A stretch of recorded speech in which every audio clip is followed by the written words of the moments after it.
లేదు. అయినా సరే ఆయన కొన్న చీర తీసుకొని నేను ఇంటికి వచ్చిన.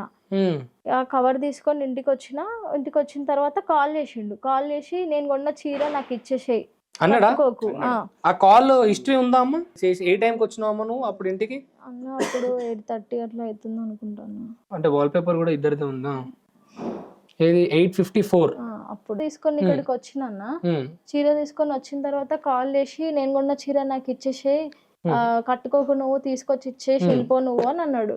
అంటే సరేలే, ఆయనకి మామూలుగానే ఆయనకి నచ్చవు ఏదైనా. ఇంకా నేను ఇంకా ఆయన దగ్గర లేని టైంలో నేను చీర కట్టుకోవడము ఆయనకి ఇష్టం లేదేమో అని చెప్పి ఇంకా నేను గొడవ ఎందుకు అన్నట్టు, అమ్మ నువ్వు వెళ్ళి ఇచ్చిరా, నేను వెళ్తే మళ్ళీ గొడవ అవుతుంది ఆయనతోని, మళ్ళీ ఏదో ఒక మాట అనుకుంటాం, గొడవ అవుతుంది అని అంటే సరే అని అమ్మ వెళ్ళి ఇచ్చి వచ్చింది.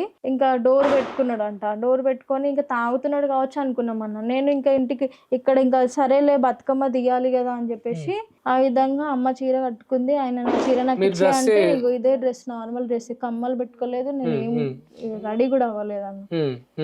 ఇట్లనే అడవుడులో ఇష్టం లేకున్నా సరే వెళ్ళినా నీళ్ళల్లో వదిలేయడానికి వెళ్ళినాం. ఇక్కడే కేర్ హాస్పిటల్ ఆపోజిట్ లో చెరువు ఉంటది, అమ్మవారి గుడి పక్కన చెరువు ఉంటది.